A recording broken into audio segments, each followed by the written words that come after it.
Okay guys, Assalamualaikum warahmatullahi wabarakatuh. Selamat pagi, sabahul khair, good morning, ohayo gozaimasu. Sawadika. Apa yang tak sebut? Itulah yang tahu bahasa apa. Masa Kemboja aku tak reti. Masa Myanmar pun aku tak reti. Thailand, Sawadika boleh. Okay, bapak pagi ni. Bismillah, Alhamdulillah. Allahumma salli ala Muhammad wa ala ali Muhammad kama sallaita ala Ibrahim wa ala ali Ibrahim. وبارك على محمد وعلى آل محمد كما باركت على إبراهيم وعلى آل إبراهيم في العالمين إنك حميد مجيد ربي يسر ولا تؤسر ربي اشرح لي صدري ويسر لي أمري واحلل عقدة من لساني يفقهوا قولي. Kan? Macam every morning kita try usahakan istiqamah sepanjang bulan puasa ni. Nak mengaji aku tak reti, tak pandai, salah hari payah pula. So kita buat bacaan hadis je. Pakcik buat bacaan hadis.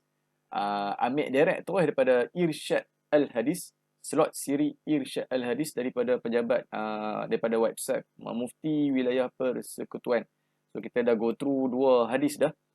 Baru ni kita terlangkau sikit daripada 1 kita langkau ke 4. Sebab dia ingatkan hadis Irsyad Al-Hadis siri kedua, ketiga tu bahasa orang putih. Rupanya macam ada glitch sikit. Pakcik Ben punya laptop lah kot kan. Dia bercampur BI dengan ni. So Pakcik Ben try buat buka guna, sebenarnya buka guna Google, dia macam bercampur. 2 kali buka, dia jadi macam tu juga. Bila kambing tu terbang, tak keseram bunyinya. Kambing tak terbang bang, kambing dia berjalan bang. Kambing kalau terbang tu tanda dunia dah tak lama tu bang. Oh gitu bang. Terima kasih banyak pada 25 star, Masya Allah. Terima kasih banyak lah Riko. Salam duha, selamat pagi. Thank you very much. Berkongsi-kongsi rezeki pagi ni geng. 25,000 star. Tak keluar ke? Keluar. Keluar. Keluar juga geng. Notification. High five sikit. Pasal baru setting import alert daripada Streamlab. Streamlab dah delete lama dah kan. Rupanya ada lagi setting tu. Sebab kita tak ID kita masih ada dekat Streamlab kan. Kita mesti connect lagi dengan FB. So kita import je alert box tu untuk bagi ada suasana sikit lah kan. Terima kasih banyak pada like. Rico Subaru, my friend. My sahabat seterima kita. Sahabat gamer kita juga kan. InsyaAllah. Apa abang? Apa abang nanya Pak Karim? Kita ambil ayat. Abang ready already gaming. So begini, kita buat bacaan hadis macam biasa kan. Kita ambil hadis daripada Irsyad Al-Hadis siri yang kedua. Direct tu kita ambil daripada website Mufti Wilayah Persekutuan. Baru ni kita buat first siri pertama berkenaan dengan apa? Berkenaan dengan hadis mengkabarkan kedatangan bulan Zulhijjah. Ada sandaran tak? Tak ada sandaran. So kan selalu kita nak terima hadis kan. Kabarkanlah kedatangan bulan Zulhijjah, maka akan haram api neraka baginya kan. Tak ada asal. Hadis tu tak ada asal, tak ada dalam mana-mana kitab hadis pun, dan statusnya tak sahih. So jangan duk sebar dah kedatangan awal bulan ni ke, fadilat awal bulan ni ke, tak ada dalam mana-mana kitab hadis pun. Tak ada sandaran. Sebab apa? Dia sandarkan dengan fadilat yang cukup besar kan. Haram api neraka baginya. So berat dah tu. So tak ada asal. Irsyad Al-Hadis siri kedua. Kelebihan ahli bait Nabi SAW dengan bahtera Nuh. Artikel ni ataupun siri kedua ni diterbitkan pada 29 Disember 2015. Mencapai jumlah paparan 11,862. So kita barangkali dah masuk ke 11,863 view lah jumlah paparan. So apa kata dah? Kelebihan ahli bait Nabi SAW dengan bahtera Nuh. Apa dah soalannya? Apakah status bagi hadis-hadis berikut? Dari Zaid bin Arqam radhiyallahu an telah bersabda Rasulullah sallallahu alaihi wasallam, sesungguhnya aku tinggalkan untuk kalian 2 pusaka yang berat, iaitu kitab Allah Al-Quran dan al-sunnah dan ahlul al-baitku. Dan ahlul al-baitku, keluargaku lah. Ahli bait kan. Ahli bait ni maksud dia keluargaku, keluarga Nabi SAW. Jika kalian berpegang teguh dengannya, maka tidak akan pernah tersesat selama-lamanya. Sungguh keduanya tidak akan pernah saling berpisah hingga kelak akan berjumpa denganku di telaga Al-Haud. Aku mendengar sendiri Abu Dzar radhiyallahu an di pintu Kaabah, "Wahai sekalian umat manusia, barang siapa yang mengenali aku, sungguh aku adalah orang yang kalian kenal, dan barang siapa yang mengingkari aku, ingatlah aku adalah Abu Dzar. Aku telah mendengar baginda Nabi sallallahu alaihi wasallam bersabda, perumpamaan perumpamaan ahlul al-baitku, susah sikit sebut kan. Seumpama bahtera Nabi Nuh. Perumpamaan ahlul al-baitku seumpama bahtera Nabi Nuh alaihissalam. Barang siapa yang menaikinya, dia akan selamat, dan barang siapa yang meninggalkannya, ia akan tenggelam. So, benda ni berikut relate dengan hadis Nabi. Kebiasaan kan kita dengar tentang berpegang dengan dua perkara takkan tersesat sampai bila-bila. Apa dia? Al-Quran dan As-Sunnah. Tapi daripada Zaid bin Arqam radhiyallahu anhu, dia ada sebut bila berpegang dengan dua pusaka yang berat, kitab Al-Quran dan juga Ahlul Al-Baitku, kalian berpegang teguh dengannya, maka tidak pernah tersesat selama-lamanya. So kita nak tengoklah status hadis ni macam mana kan. Dan juga tentang hadis Abu Dzar di pintu Kaabah. Aku telah mendengar baginda sallallahu alaihi wasallam bersabda, perumpamaan ahli baitku yang tadi itu seumpama macam kita naik bahtera Nabi Nuh. Yang mana siapa yang naik bahtera Nabi Nuh ni, dia akan selamat. Maka siapa yang tinggal akan tenggelam. So kita nak tengok status hadis yang dua tadi tu. Daripada Zaid bin Arqam dan juga daripada Abu Dzar radhiyallahu an. Apa dah jawapan? Okay, jawapan dah. Bagi hadis yang pertama tadi, lafaz asal hadis adalah seperti berikut. Pak Cik Ben tak nak baca kan? Dia bahasa Jawi. Nanti apa tengok sendiri dah. Dia pasal kecil sangat. Kecil sangat. Lepas tu tulisan dia agak yang seni lain macam sikit. So, Pak Cik Ben nanti apa baca sendiri. Pak Cik Ben dah bagi link. So, jawapan hadis, bagi hadis yang pertama, lafaz asal hadis ada dekat website. Hampa klik kat sini. Pak Cik baca balik. Hadis tu diriwayatkan oleh Al-Imam Al-Tirmizi di dalam sunannya 3786 dan 3788 di bawah kitab Al-Manaqib. Lepas tu Al-Imam Al-Nasa'i di dalam Sunan Al-Kubra 8148 dan juga 8464. Lepas tu diriwayatkan juga oleh Al-Hakim di dalam Mustadraknya 4711. Seraya berkata, hadis ini sahih sanadnya mengikut syarat Al-Bukhari dan Muslim. Ni pendapat Al-Hakim. Imam Al-Hakim kata dalam kitab Mustadrak 4711, hadis yang kita sebut tadi tu yang pertama lah, bukan yang kedua. Hadis yang pertama tadi yang menyatakan bila berpegang pada sunnah, berpegang pada Quran dan berpegang kepada Ahlul Bait kan, Ahlul Baitku, keluarga aku lah. Hadis tu sahih sanadnya mengikut syarat Bukhari, syarat Al-Bukhari dan Muslim. Lepas tu dikeluarkan juga oleh Al-Imam Al-Tabarani di dalam Mu'jam Al-Kabir 2678. Terima kasih Fadilat Putih Mutiara. Assalamualaikum. Waalaikumsalam warahmatullahi. Salam dijawab, doa dikembalikan. Selamat pagi. Okey, sambung. Dikeluarkan juga oleh Imam Al-Tabarani di dalam Mu'jam Al-Kabir 2678, 2679. 2680, 4980 di dalam Mu'jam Al-Awsat 5536. So dalam kitab Al-Mu'jam Al-Awsat 5536.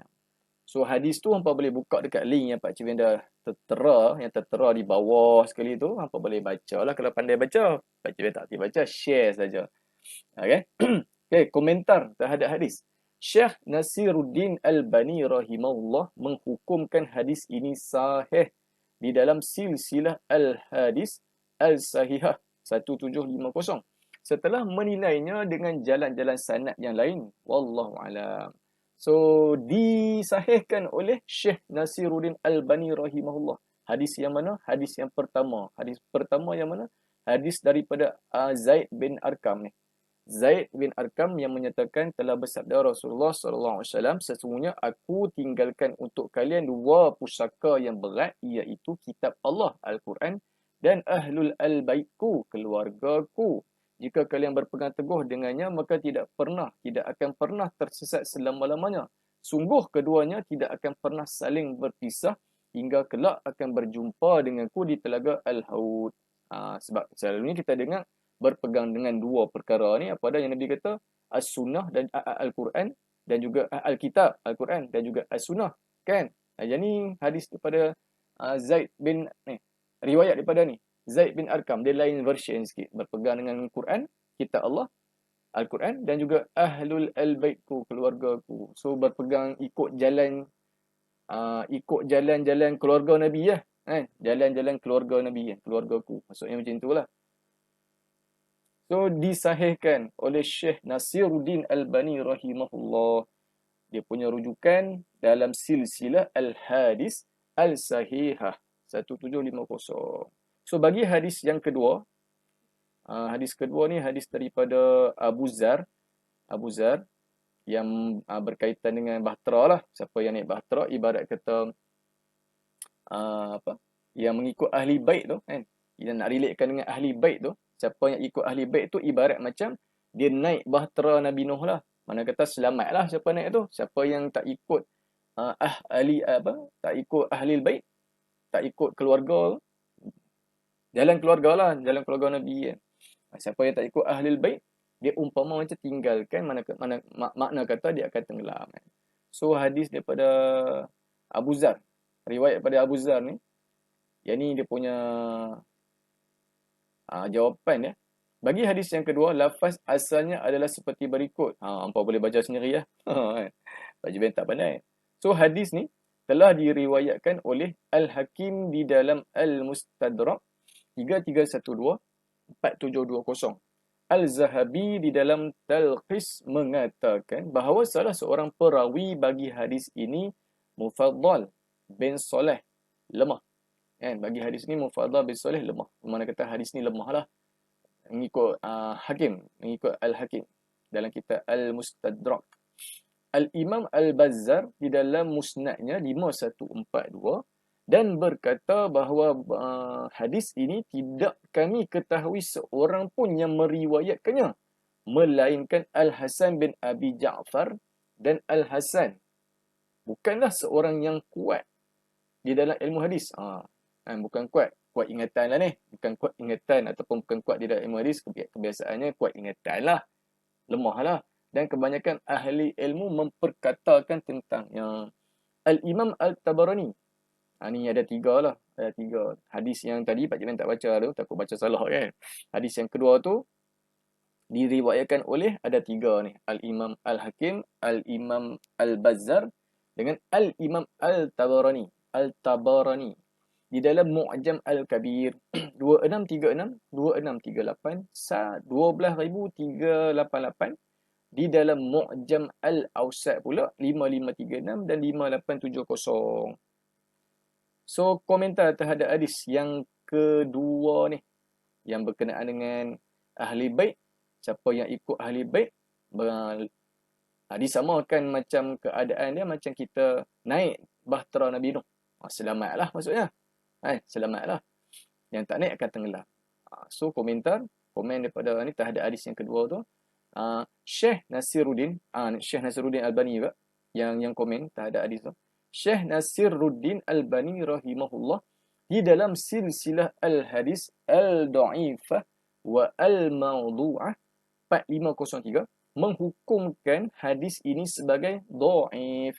Hadis ini selain diriwayatkan oleh Abi Zar Al-Ghifari radhiyallahu an, terdapat juga syawahid yang lain diriwayatkan oleh Ibnu Abbas, Abdullah bin Al-Zubair, Abdullah bin Al-Zubair, Abi Sa'id Al-Khudri dan Anas bin Malik radhiyallahu anhum.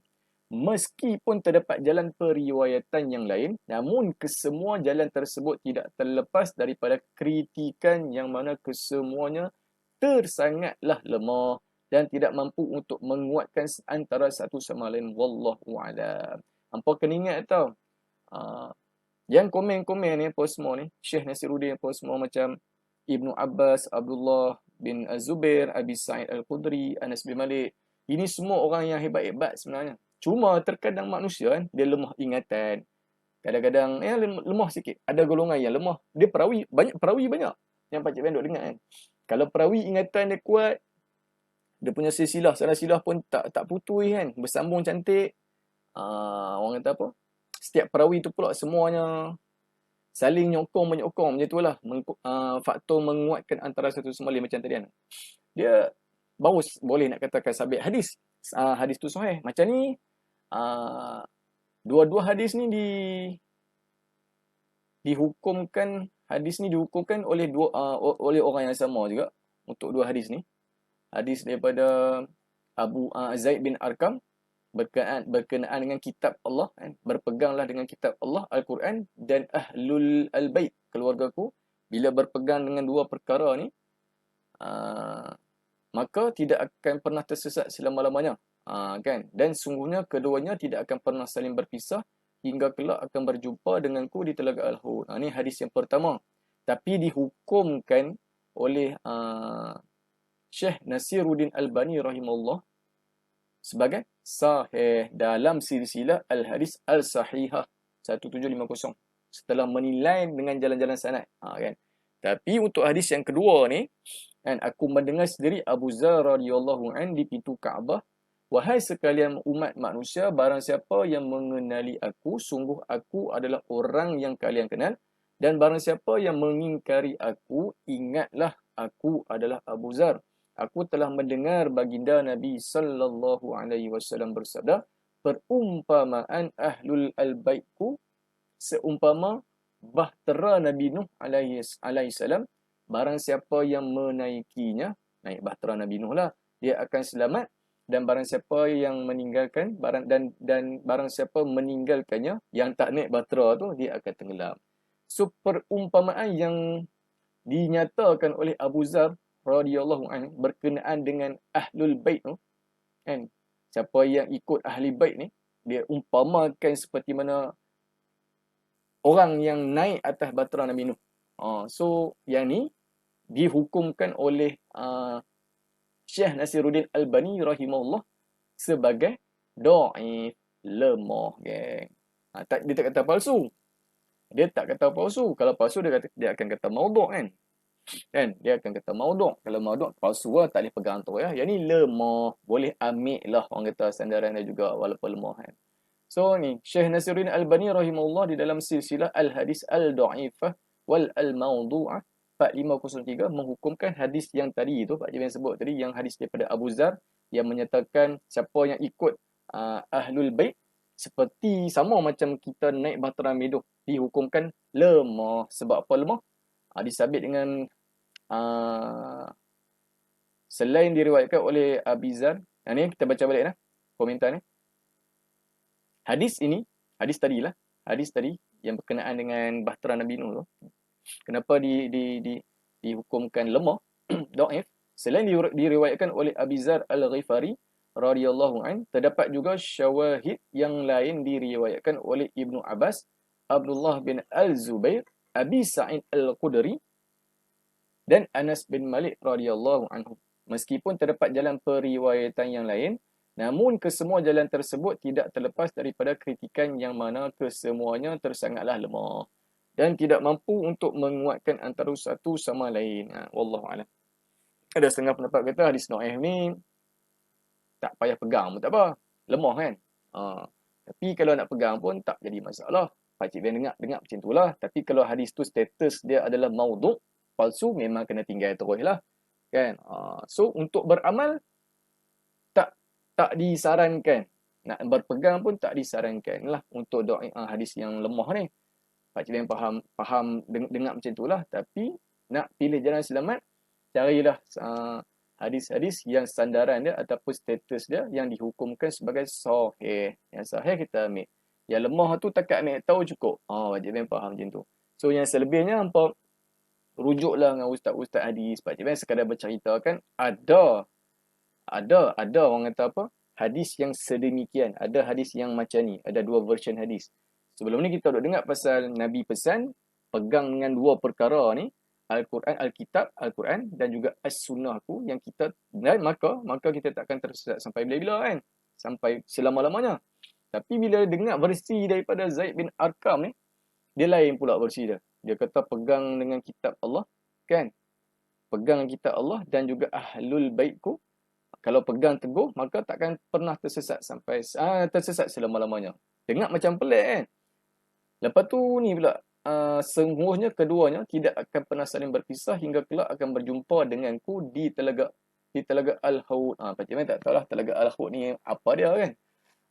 So dengar-dengar macam pelik. Tapi bila kita baca uh, dia punya penjelasan, komentar, Syekh Nasiruddin Albani rahimahullah menghukumkan hadis ini sahih.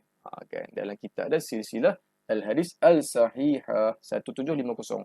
Okey, cukup setakat tu. Pak Jiban kongsi-kongsi, tak mau kongsi lebih-lebih sangat. Pak Jiban tak mengolah pun, Pak Jiban sekadar berkongsi balik apa yang ditulis kat sini. Ada dua version hadis yang ada saling kaitan berkaitan dengan Ahlul Bait kan. Berkenaan dengan kelebihan ahli bait Nabi SAW dengan Bahtera Nur. So, kalau ikut siri kedua ni, Syekh Nasiruddin Syekh Nasiruddin Albani rahimahullah menghukumkan hadis yang berkaitan dengan Bahtera Nur ni, hadis yang berkaitan dengan ahli bait yang ada relate dengan Bahtera Nur ni tak sahih. Lemah. Tak sahih. Lemah, sorry. Kan? Lemah. Tak sahih ni dah kategori palsu kan. So lemah kan. Dhaif mana kata lemah. Okey. Nanti apa-apa kalau hangpa nak baca sendiri hangpa boleh pergi terus go through dekat link Pak Cik ada bubuh dekat bawah tu. Dekat sumber rujukan kan. So hangpa boleh baca sendiri. Kalau kata nak merujuk boleh detailkan dengan mana-mana ustaz yang hangpa follow lah, ustaz-ustaz lain hadis. Senang hangpa nak ambil pemahaman. Yang ni sekadar Pak Cik bercerita nak habaq kata tu dia ada dua version hadis pasal ni yang relate dengan Bahtera Nuh. Kan? So moga-moga tu dapat trigger lah diri kita, hati kita ni dekat lah dengan hadis, lebih rasa nak tahulah pasal hadis, belajar pasal hadis. Tak boleh dapat banyak pun, dapat sikit pun jadilah. Paling tidak pun kita tahu, oh ada rupanya hadis macam ni. Kan? Kurang-kurang. Mudah-mudahan insyaAllah semoga bermanfaat.